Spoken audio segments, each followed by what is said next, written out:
Vamos fazer uma oração para a gente começar? Vamos ficar de pé. Pai, obrigado, Senhor, porque o Senhor nos abençoou nessa manhã. Obrigado, Deus, porque as suas misericórdias se renovam todas as manhãs. Eu te louvo, te bendigo, te agradeço por quem o Senhor é, Pai. Sem o Senhor nós não estaríamos aqui. Sem o Senhor nós não conseguiríamos. Por isso, Deus, eu te agradeço com todo o meu coração, Pai. Obrigado pelo seu perdão, obrigado pela sua infinita misericórdia, porque é ela quem faz com que a gente acorde e continue caminhando, Pai. Obrigado por não desistir de nós, obrigado por não desistir de mim, obrigado, Senhor, por sempre manter a Tua palavra em meu coração. Te agradecemos, Senhor, que esse momento seja um momento de aprendizado, seja um momento de falar da tua história, do Teu Evangelho e da importância que é estudar as Tuas doutrinas, Pai. Eu te louvo e eu te agradeço. Abençoe esse momento, Pai, em nome de Jesus. Amém. Pode sentar, irmãos. Todo mundo está me ouvindo aqui, né? Certo? Ok, vamos lá. Para a aula de hoje, a gente vai falar um pouquinho sobre essa questão da interpretação bíblica. A gente sabe que começamos, se eu não me engano, semana passada, o domingo passado, a questão da escatologia, né? E a escatologia não é somente o fim dos tempos, mas é uma promessa sendo cumprida por Jesus, por Deus, sendo cumprida através do tempo aí. Então, a gente vai falar um pouquinho hoje sobre essa questão de interpretação bíblica, mais especificamente lá no período do pós-apostólico, né, depois dos apóstolos, como que a igreja se desenvolveu nessa questão da interpretação bíblica. Isso é tão importante porque para a gente interpretar a escatologia, para a gente conseguir entender a escatologia, a gente precisa entender sobre fundamentos de interpretação. Como é que eu interpreto a Bíblia? O que eu faço? Como eu leio a Bíblia? Então a gente vai falar um pouquinho sobre isso. Com o Evangelho ali sendo disseminado, com o Evangelho crescendo, se espalhando, começou a surgir, lá nos primeiros séculos, dúvidas acerca do que estava sendo falado, acerca das doutrinas que estavam sendo ensinadas.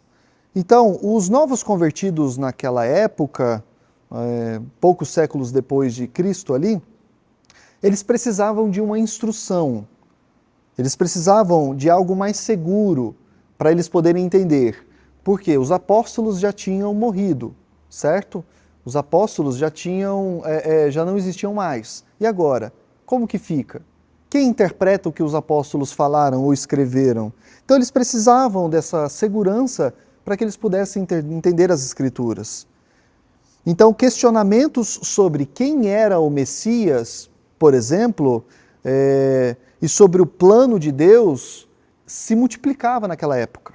Então as pessoas perguntavam, mas Jesus, ele era Deus? Ele era homem? Ou ele era semideus? Quem era o Messias de fato? Como que ele era? Qual era a sua forma? Então, essas e várias outros questionamentos começaram a reverberar naquela época. Então, houve alguns desafios, né, tanto filosóficos, vamos assim dizer, né, quanto cultural. Até mesmo, posteriormente, já no século XV para frente, a gente tem outros desafios como o racionalismo e o iluminismo, que foram pensamentos de crítica, dizendo que o texto não era bem o que aquilo queria dizer. Precisava se achar algo mais crítico do texto bíblico. Então, tanto lá na frente, no século XV, quanto nos primeiros séculos, o cristianismo ele enfrentou essas filosofias. Então, a igreja precisou responder a essas filosofias, tanto grega, né, quanto filosófica, judaica e tudo mais. Então, a igreja precisou aderir métodos de interpretação, para se interpretar as Escrituras. E desse método, dois caminhos foram colocados. Duas vertentes começaram a aparecer dessa questão da interpretação das Escrituras, né? E por quê? Qual que era a necessidade? A necessidade era de defender, como nós já dissemos, as doutrinas apostólicas. Os pais da igreja, que são os pós-apóstolos, né?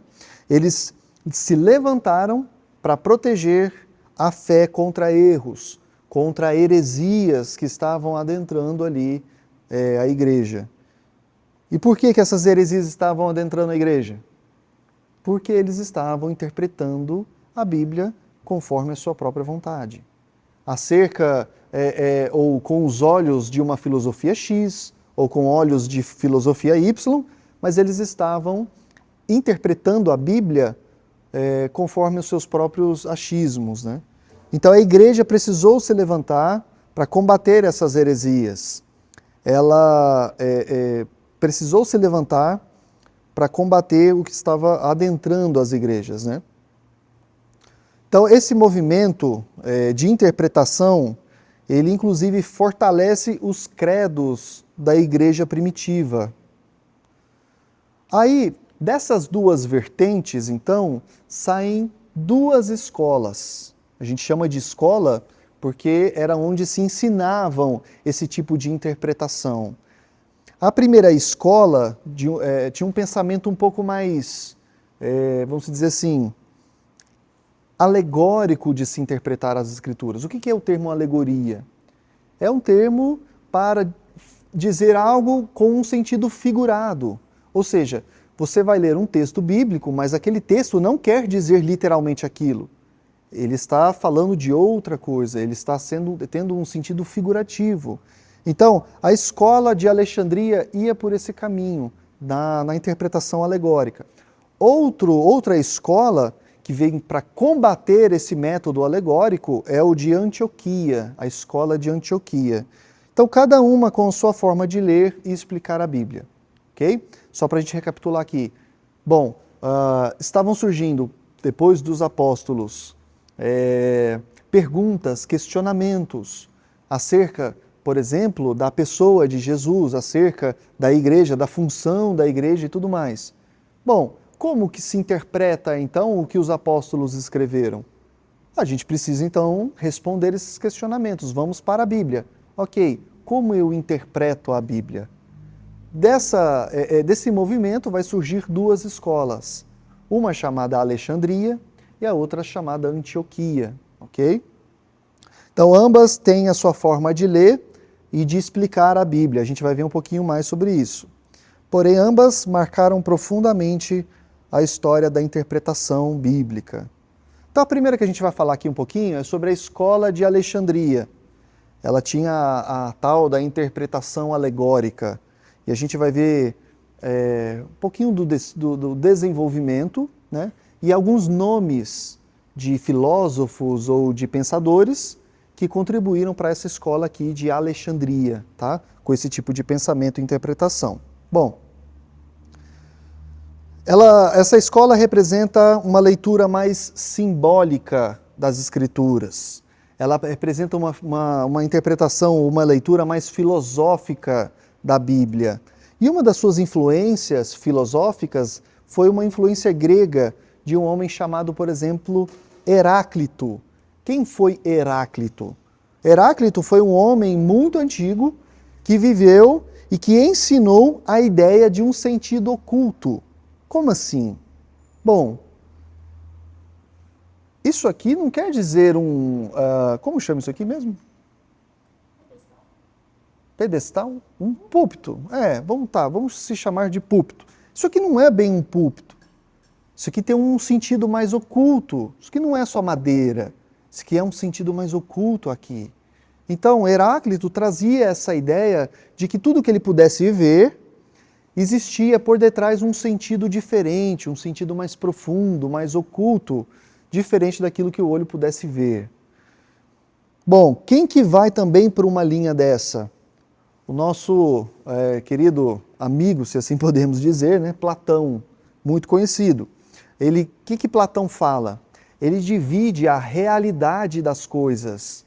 Existe um mundo material, que é o que eu posso ver, tocar, é um mundo caído, corrompido, corrupto. E existe o mundo das ideias, perfeito, onde o espiritual acontece. Então, o material é um reflexo tortuoso daquilo que é perfeito, que é o mundo das ideias. Platão dividia isso. E Alexandria, então, ela absorveu fortemente essa mentalidade desses filósofos, tanto Heráclito quanto Platão, ok? Então, essa escola de Alexandria, ela era uma interpretação alegórica da Bíblia. Vou dar um exemplo aqui. A questão da queda do homem. Adão nunca existiu de fato. Adão, aquilo ali é só um descrito para falar de outra coisa. Adão não é Adão o homem. Adão, ser perfeito, era uma ideia perfeita. Então perceba, não há um relato fiel, literal das Escrituras, mas há uma interpretação alegórica. Ou seja, a passagem ali de Gênesis é algo simplesmente que não aconteceu. Só está ali para mostrar, para falar de outra coisa que é real. Entendeu? Então essa é a alegoria da escola de Alexandria. Alguns nomes aqui dessa escola de Alexandria é Filo de Alexandria. Ele é o pai da alegoria antiga. Então, quem era Filo de Alexandria? Ele era um judeu helenista que lia a Septuaginta para explicar as coisas. Ele não lia o hebraico, ele lia o grego. A Septuaginta era o texto do Antigo Testamento em grego. Então perceba, Filo de Alexandria era um apaixonado por Platão. Era um homem que queria seguir esses passos. Então ele trazia toda essa ideia alegórica dos textos para dentro da igreja, para dentro do próprio texto bíblico. Tá? Ele, por exemplo, tentou conciliar o Pentateuco com as ideias de Platão. Então ele vai trazer essa ideia de que o Pentateuco, os 5 primeiros livros da Bíblia, né, não são exatamente aquilo que está lá. Não é literal o que aconteceu. O mar não se abriu. Tudo aquilo é um sentido figurativo para explicar outras coisas. Bom, ele criou o método alegórico para harmonizar fé e filosofia. Ele entendia que a filosofia era a base de todas as coisas para se interpretar as Escrituras. Então você tinha esse problema de interpretação já em Filo de Alexandria. Mas ele foi um homem que influenciou fortemente cristãos posteriores. Okay? Outros nomes que a gente pode citar dessa escola de Alexandria seria Clemente de Alexandria, Panteno e Orígenes. Orígenes muito conhecido. Panteno desenvolveu a escola catequética para que pudesse ensinar outros a ter essa forma de interpretação. Clemente aprofundou o método de Filo, então Clemente segue esse método alegórico e essa junção da fé e da filosofia para se explicar a Bíblia. E Orígenes, que é o mais influente de todos aqui, era um filósofo erudito, um homem extremamente inteligente, e principalmente para sua época. E qual que era o método de Orígenes, para a gente entender aqui? Ele observava que existia 3 níveis de interpretação. Como assim 3 níveis? Bom, ele falava assim, esse texto aqui existe um sentido literal, mas é para os iniciantes, aqueles que estão começando. Seria o corpo, a matéria, algo que não é muito bom. É o sentido literal. Um segundo nível seria o sentido moral. E o que seria o sentido moral aqui do texto? Bom, esse sentido é um pouquinho mais avançado. É a alma, é algo que a pessoa já consegue sentir. Ok. Bom, tem um terceiro nível então. O terceiro nível era um nível mais profundo, era um nível espiritual, era um nível que era considerado suficiente para captar a verdade. Logo, se o terceiro nível é suficiente para captar a verdade, o primeiro e o segundo não.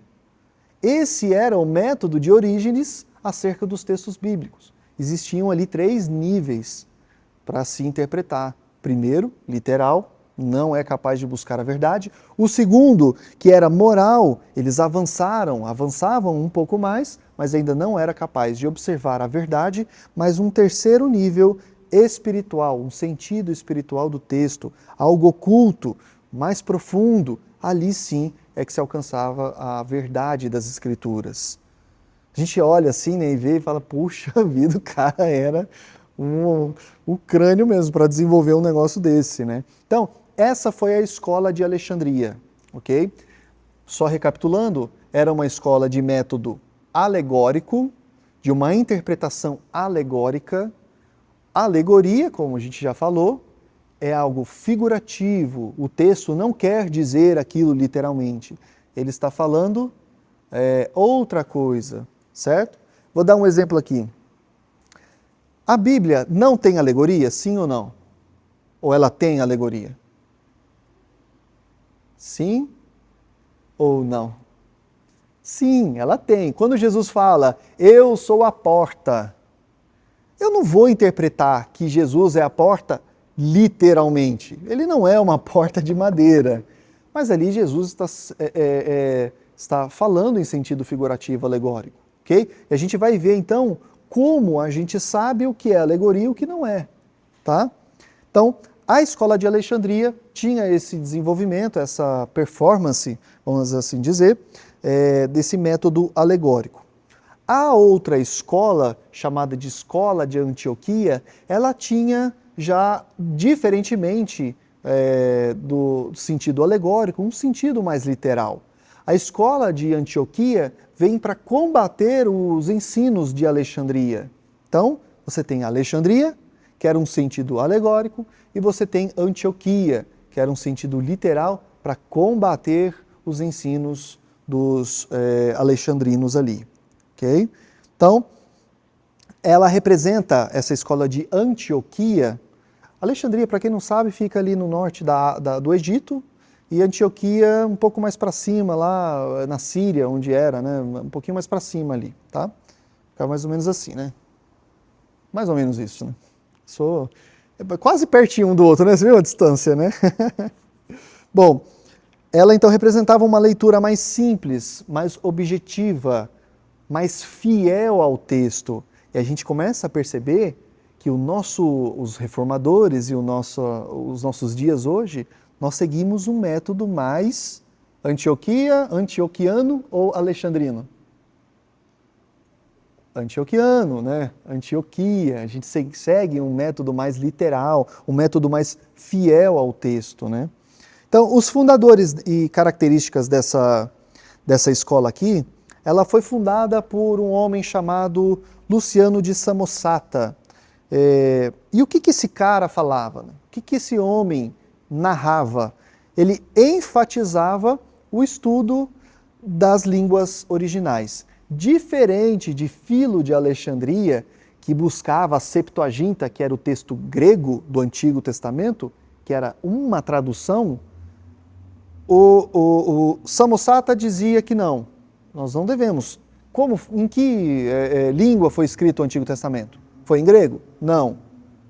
Grego foi 250 anos depois de Cristo, antes de Cristo, perdão. 330, 250 antes de Cristo foi feita a Septuaginta. Então, mas que língua então foi feito o Antigo Testamento? Ora, o hebraico, a língua hebraica, a língua dos judeus. Então é nela que nós vamos estudar.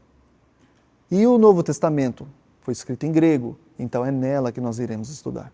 Então, o Samosata, ele enfatizava o estudo nas línguas originais. Eu posso fazer um estudo aprofundado de palavra e tudo no português? Talvez não, porque nem sempre o português é o sentido correto do texto. Como que eu vou fazer uma exegese? Eu vou fazer no texto grego, no texto hebraico, eu vou estudar para interpretar de uma maneira mais fiel nos textos originais. Ah, mas eu não sei. Ok, graças a Deus hoje a gente tem aí bastante ferramenta na internet, principalmente a IA. Basta digitar que ela manda bala. Não tem nem, raramente hoje está acontecendo erros, né? Mas ele também buscava defender uma interpretação mais concreta e histórica. E é aqui que a gente vai ver um chamado método histórico-gramatical. Então, como que a gente lê as Escrituras? A gente só passa os olhos e lê? Não. A gente estuda a Bíblia como? Método gramático, histórico-gramatical. A gente vai estudar a história daquele povo, nós vamos ver por que está acontecendo aquilo naquela época, como que eram, por exemplo, os soldados romanos daquela época. Por que eles faziam o que faziam? Por que os judeus permitiram os soldados romanos dominar? Quem dominava naquela época? Então a gente vai estudar o contexto histórico daquela passagem e nós vamos estudar a gramática daquela passagem. Nós vamos estudar as palavras, a forma como as palavras são colocadas. Vou dar um exemplo aqui. No texto grego, quando aparece assim, ego eimi, é uma expressão. Ego eimi quer dizer eu sou. Esse termo ego eimi era pronunciado somente por Deus, porque ele era o eu sou, certo? Então pronunciar ego eimi, os judeus ficavam meio espertos, né? E outra coisa, quando se tinha o ego eimi escrito, literalmente escrito ali, o que quer dizer também? Quer dizer que é ênfase, eu sou, eu sou. Não o texto grego não se coloca muitas das vezes o pronome. Então, se o pronome está lá, é porque ele quer dar ênfase no eu ou no ele, no tu. Então, tudo isso é uma construção gramatical do texto. Esse método de estudo de histórico-gramatical é o que nós seguimos até hoje. Surgiram outros, como o histórico crítico, né, o método crítico, onde você não vai partir de alguns outros pressupostos, por exemplo. Tá? Então, essa escola de Antioquia, o que ela faz? Ela começa a ter um compromisso com a verdade bíblica. Ela tinha a leitura literal e contextual do texto. Ela olhava para a literalidade, o estudo da literalidade das expressões, da gramática dos termos e também da história em si, do contexto ali. Ela rejeitava completamente a alegoria exagerada. E aqui entra o que eu falei, né? Obviamente, por incrível que pareça, existem os literalistas, que vai falar que Jesus é a porta mesmo, uma porta de madeira. Mas tirando esses doidos, esses loucos, eles rejeitavam aqui a escola a alegoria exagerada, que era assim, por exemplo, como nós falamos de Adão, de Eva, que na verdade eles não existiram e tal, e foi uma coisa para se interpretar alegoricamente outras. Não, eles fugiam disso aí, tá? Mas aquilo que era alegórico, como Jesus é a porta, obviamente, o sentido figurativo, eles interpretavam dessa forma. Então, eles davam ênfase na intenção original do texto. Então, qual que era a intenção do autor? Qual que era a intenção do autor escrever aquilo? Por que que o autor escreveu aquilo? Eles acreditavam que eles deveriam, pelo menos, chegar perto da intenção que o autor escreveu aquele texto. Por exemplo, se você pegar o Bom Samaritano, ali ele faz uma corrente muito bonita sobre a vida de Jesus. Mas quando Jesus fala do Bom Samaritano, ele está falando da salvação, ele está falando da redenção, da sua própria redenção, a sua morte, a ressurreição e tudo mais, a sua volta? Não! O que ele está falando ali no texto do Bom Samaritano? Se você encontrar um inimigo teu caído, ajude-o. Se você encontrar um inimigo teu precisando de ajuda, ajude-o. Ele está falando sobre a amizade, sobre fazer o bem, sobre construir a bondade no coração. É isso que Jesus está falando ali no texto. Não é de que o bom samaritano é Jesus e o cara caído no chão somos nós. Não, não é isso. Okay? Então, eles rejeitavam esse tipo de interpretação e davam ênfase na intenção do autor em escrever aquele texto. Por que que Jesus disse a parábola do bom samaritano?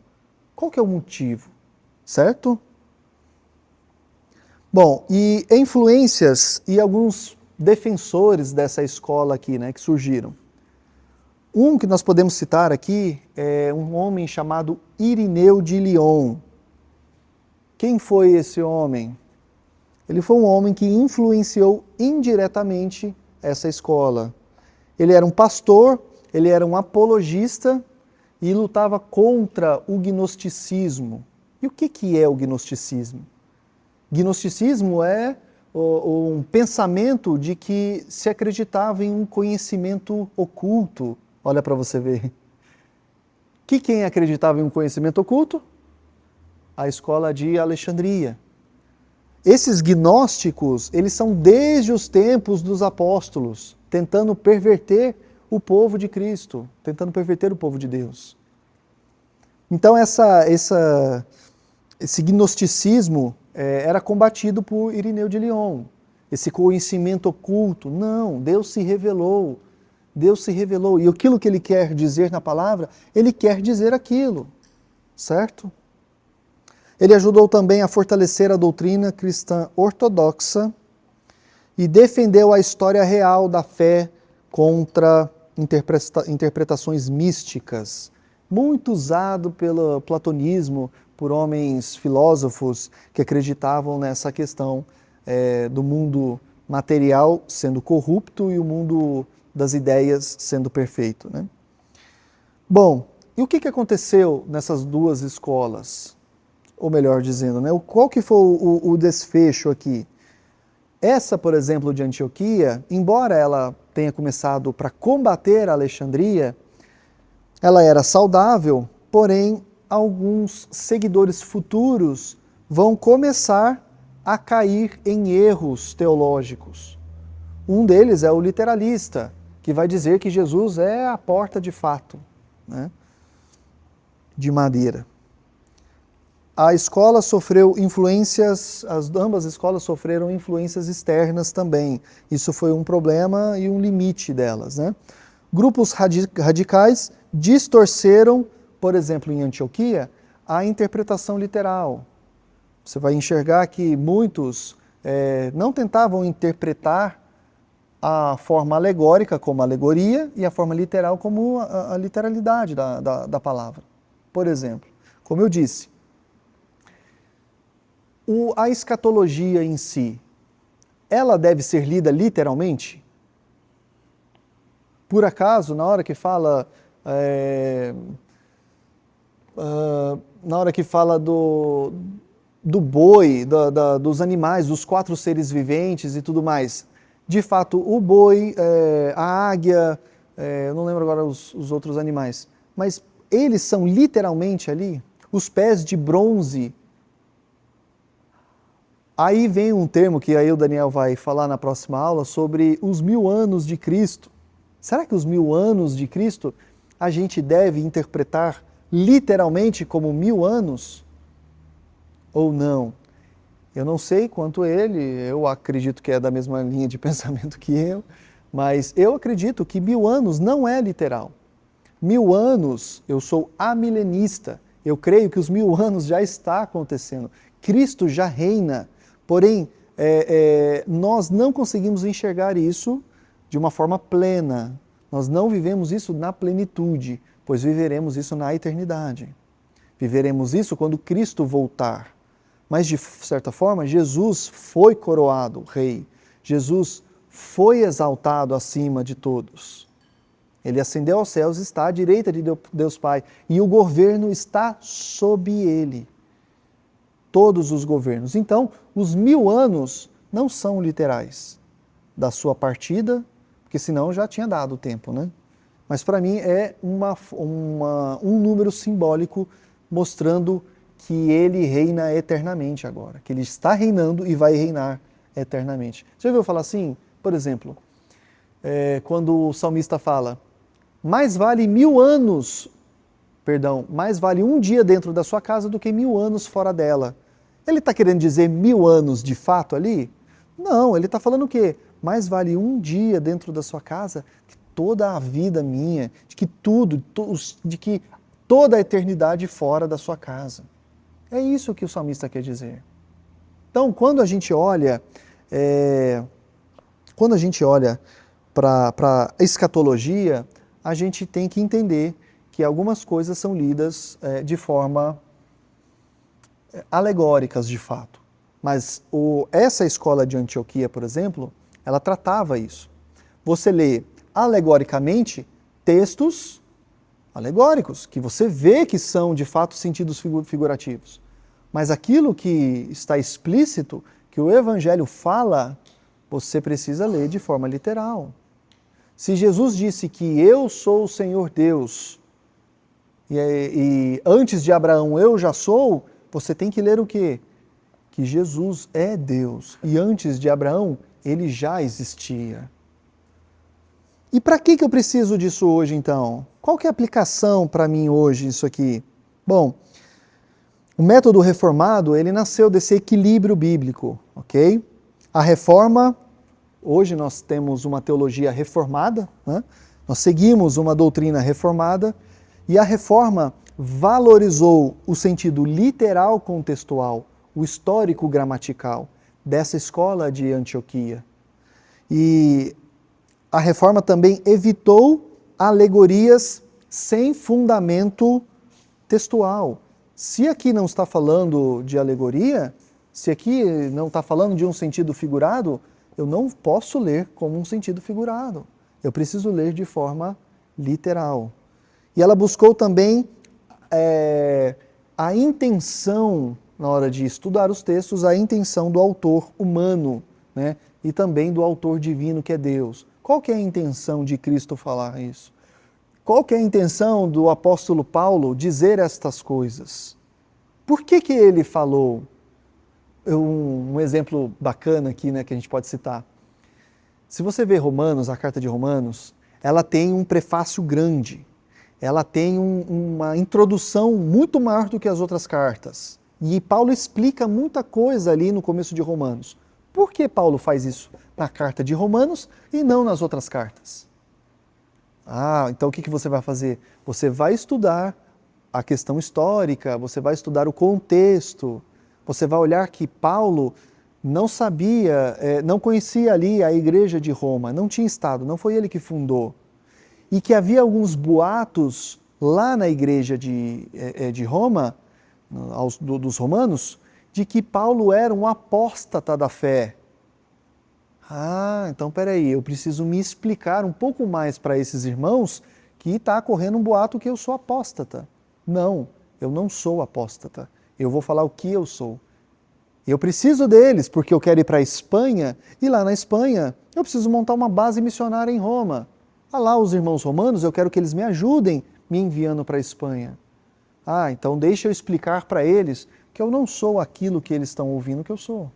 Então perceba que você começa a perceber coisas do texto pelo simples fato de você estudar um pouquinho do contexto e um pouquinho do que estava acontecendo, da história daquele momento.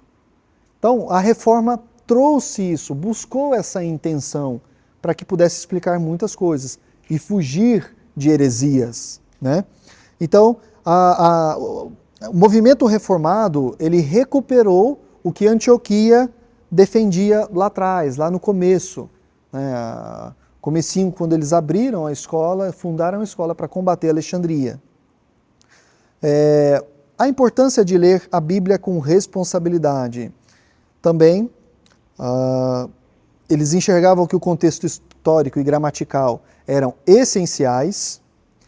Um outro detalhe aqui, a Escritura interpreta a Escritura. Às vezes vai ter textos que você vai ver que a própria Escritura vai interpretá-la. A própria Escritura vai te dar a lente para você entender outros textos. Por exemplo, quando o Tiago fala sobre obras, me mostra a sua fé sem obras, eu mostro a minha fé pelas obras. Então, peraí, a salvação é pelas obras? Não. Como você entende aquela passagem? Você vai buscar Paulo. Paulo diz que nós somos justificados pela fé e não por obras. Como eu entendo? Bom, você vai ver que Paulo está falando para pessoas que achavam que as obras eram salvatórias, né? Eram salvíficas, e você vai buscar Tiago falando para um outro pessoal que achava que já que é pela fé, eu posso ter fé, sentar na minha cadeira e viver a minha vida de boa, eu não preciso fazer mais nada. Peraí, não é assim. É um equilíbrio. A própria Escritura traz esse equilíbrio, certo? Então, Deus fala por meio do texto real, não de suposições místicas. A Escritura interpreta a Escritura. E também tem um perigo da leitura alegórica moderna. Alegoria, elas podem criar sentidos não bíblicos. A gente pode ver que tem um caso muito famoso na internet de um homem que foi entrevistado, talvez vocês já devem ter visto, e que Deus havia mandado ele trair a esposa com outra mulher, porque lá estava pegue uma mulher e adultera, no texto bíblico. Não lembro agora qual texto. E ele entendeu isso dessa forma.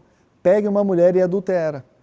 Só que o texto, o repórter pegou e leu para ele e falou assim, mas peraí, tem um acento aqui. Pegue uma mulher adúltera. E não adultera. Não é uma ordenança ali. Então ele já tinha feito, né, tudo errado. Olha o perigo de se interpretar as escrituras erradas. Ele, obviamente, é um erro grotesco aqui de acentuação. Mas nós sabemos que a alegoria ela é perigosa porque muitas pessoas, em muitas igrejas, deturpam o sentido real das escrituras para poder fazer o que eles querem. Uma dessas é a teologia da prosperidade. Bom, se Deus está com você, você vai ser próspero. Se você não está sendo próspero, é porque Deus não está com você. Isso é um erro terrível. Outro erro, se interpretar as escrituras. Todas as coisas, aonde eu for plantar os meus pés, te darei por terra. Quantas vezes eu já ouvi isso lá fora? Aonde eu for, Deus vai me dar, onde eu plantar os meus pés, Deus vai me dar por herança, né, por direito. Espera aí, não existe isso. Isso aqui está fora de contexto. Existe um contexto por detrás desse texto, né? Romanos 8, 28 diz que, deixa eu só ver aqui, Romanos 8, se é esse texto mesmo. Todas as coisas cooperam para o bem daqueles que amam a Deus. Quantas vezes a gente já ouviu falar isso? Todas as coisas cooperam. Então, peraí, não está cooperando, quer dizer que eu não amo a Deus? Se não está cooperando, então eu estou errado, eu não estou amando o Senhor, mas eu faço tudo pelo Senhor, eu oro, eu peço perdão, eu me arrependo. Por que as coisas não cooperam então? Logo, a premissa é, se não está cooperando, eu não amo a Deus. Mas daí se esquecem de pregar o restante do versículo. Aos que são chamados segundo o seu propósito, segundo a sua boa vontade. Todas as coisas cooperam para o bem dos que amam a Deus, segundo os propósitos de Deus. Não são os meus propósitos, não é a minha vontade. Então, tudo isso é importante a gente entender para que a gente não caia em erros e depois nos frustremos. Depois a gente fique achando que está tudo errado na minha vida, eu estou fazendo tudo errado. Mas, espera aí, falta um pouco de interpretação. Então, a verdadeira interpretação, a gente deve fazê-la com clareza, com fidelidade. A gente precisa ensinar os nossos filhos a ler a Bíblia corretamente, com a interpretação correta. Por quê? Porque a interpretação correta, ela protege a fé da igreja, ela protege a gente do que o mundo prega por aí. Então, a gente precisa entender, ser guiado e guiar através da verdadeira interpretação. Ok? Bom, alguma dúvida? Alguma pergunta sobre essa questão das escolas, Alexandria, Antioquia, os sistemas de métodos de interpretação alegórico, sentido literal? Alguma dúvida? Podem perguntar se quiserem. Senão nós encerramos. É importante a gente entender, porque assim, a gente vai começar a ver agora a questão da escatologia, e vocês vão ver que muitas coisas bacanas, muitas coisas legais que você nunca nem tinha pensado às vezes. Poxa, eu creio nisso ou eu creio naquilo? Eu creio nos 1000 anos literais ou eu creio que Jesus virá depois da tribulação? Eu creio que Jesus virá antes da tribulação ou eu creio... Entendeu? Tudo isso vai começar a fazer sentido por causa da interpretação que se dá a esses textos. Se é de forma alegórica, sentido figural, ou se é de forma literal. São 144.000 que serão salvos? Ou é o número simbólico, que diz lá em Apocalipse? Então tudo isso é importante para a gente entender. E isso é uma briga lá de trás, já dos primeiros séculos. Ninguém tem dúvidas? Tem perguntas? Que bom, eu acho que eu devo ter sido muito explicativo, Espero eu. Vamos ficar de pé, vamos fazer uma oração final e a gente toma café. Obrigado, Pai, pela sua palavra. Obrigado, Senhor, porque o Senhor não só entrega a tua palavra, mas nos ensina a estudá-la. E o Senhor tem um desejo de que estudemos de forma correta. Nos ajude, nos guarde e nos abençoe. Também peço que o Senhor abençoe logo mais o culto, que o Senhor esteja presente, que o Senhor receba a nossa adoração e fale conosco por meio da sua palavra. Em nome de Jesus que eu te peço e te agradeço. Amém.